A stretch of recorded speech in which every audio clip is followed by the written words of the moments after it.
Hi అందరికి నమస్తే. ఎక్కడ చూసినా ఆంధ్రప్రదేశ్ రాజకీయాల గురించి చర్చ జరుగుతుంది. ముఖ్యంగా పవన్ కళ్యాణ్, చంద్రబాబు నాయుడు, బీజేపీ కలిసి ఆంధ్రలో అధికారం వచ్చారు.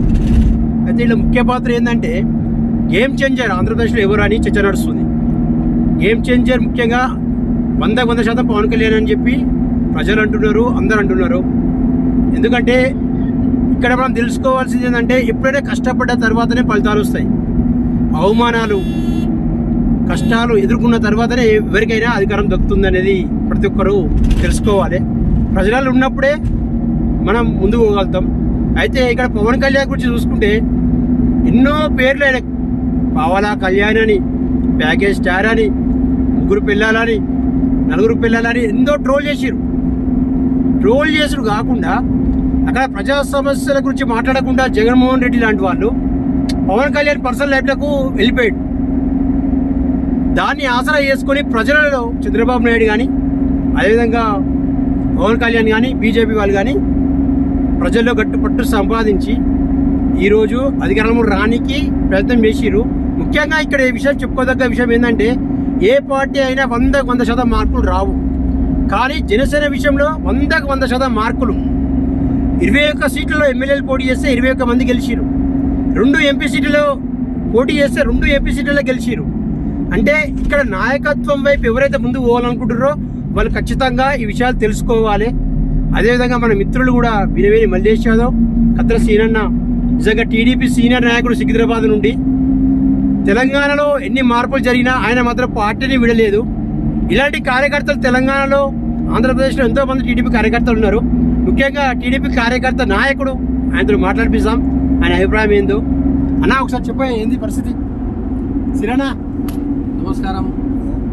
తెలుగుదేశం పార్టీ సికింద్రాబాద్ నియోజకవర్గం నుండి ఇప్పుడు ఆంధ్రప్రదేశ్లో తెలుగుదేశం పార్టీ, బీజేపీ, జనసేన కలిసి ముగ్గురు గవర్నమెంట్ ఫామ్ చేశారు. కాబట్టి ఇప్పటి వరకు అక్కడ ఏం జరిగింది అవన్నీ పక్కకు పెట్టేస్తే మనకు బీసీలకి ఏం చేస్తారు అనేది ముఖ్యంగా ఇప్పుడు మనకు పబ్లిక్లో ట్రోల్ అవుతుంది.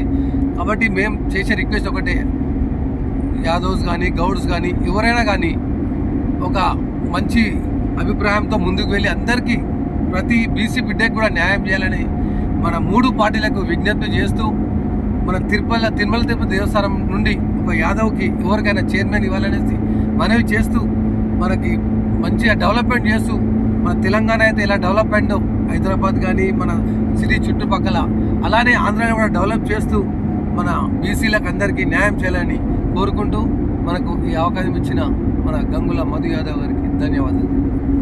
అదేవిధంగా మిత్రుడు మల్లేష్ యాదవ్, తెలంగాణ యాదవ్ సంక్షేమ సంఘం ప్రధాన కార్యదర్శి మాట్లాడతాడు. ముఖ్యంగా యాదవ్ల గురించి ఏం చేయాలి, ఆంధ్రప్రదేశ్లో ఏం కావాలి అని మాట్లాడతారు. ముచ్చట్లు మల్లేష్, ఏం కావాలనుకుంటున్నావు? అందరికీ నమస్తే.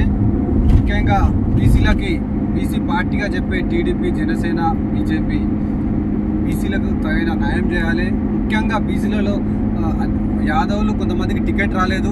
మీ పార్టీ మీద అభిమానంతో అలయన్స్లో కొంతమంది టికెట్ కోల్పోయారు. వాళ్ళకి తగిన ప్రాధాన్యత ఇవ్వాలి. అదేవిధంగా టీటీడీ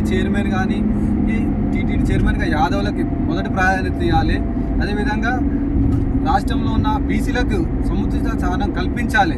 మేము ఒకటే కోరుకుంటున్నాం, బీసీ పార్టీ అని చెప్పి తెలుగుదేశం పార్టీ, జనసేన ఏదైతే అంటున్నారో టికెట్ రానటువంటి బీసీలకు తగు న్యాయం చేయాలి.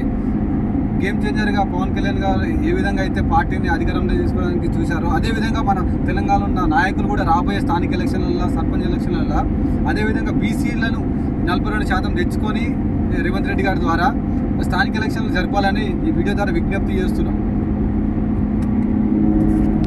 అయితే ముఖ్యంగా ఇక్కడ ఆంధ్రప్రదేశ్ రాజకీయాల గురించి మాట్లాడుకుంటున్నాం కాబట్టి ఖచ్చితంగా తిరుమలలో యాదవ్లకు ఎందుకు చైర్మన్ పదవి ఇవ్వాలి అనే దానిపై మేము కూడా చెప్పదలుచుకున్నాం. మనం ఏంటంటే శ్రీ వెంకటేశ్వర స్వామి తొలి దర్శనం యాదవ్లది, ఫస్ట్ పూజ. మనకేంటంటే యాదవ్ తొలి దర్శనం వాళ్ళకి దేవుంది కాబట్టి అన్న మాట్లాడతా తొలి దర్శనం యాదవ్లది కాబట్టి ఖచ్చితంగా అక్కడ చైర్మన్ పదవి వాళ్ళకే ఇవ్వాలి.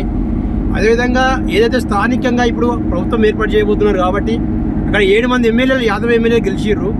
ప్రజల్లో కష్టపడ్డారు. పార్టీ అధికారానికి వాళ్ళు కూడా కృషి చేశారు కాబట్టి ఖచ్చితంగా ఇప్పుడు మంత్రివర్గంలో వాళ్ళకు కూడా చోటు ఇవ్వాలని చెప్పి మేము కోరుకుంటున్నాం. ముఖ్యంగా ప్రజలలో మంచి పేరు రావాలి, ముఖ్యంగా ప్రతి ఒక్కరు బాగుండాలని చెప్పి కోరుకుంటూ కొత్త ప్రభుత్వానికి శుభాకాంక్షలు తెలియజేస్తున్నాం. అదేవిధంగా అంజన్న 2 ముచ్చట్లు మాట్లాడతాడు, చెప్పనా ఏమన్నా మాట్లాడతారా? అదన్నా మాట్లాడతావా? ఫేస్ అంతా చూపిస్తా రాజన్న ఏమైతే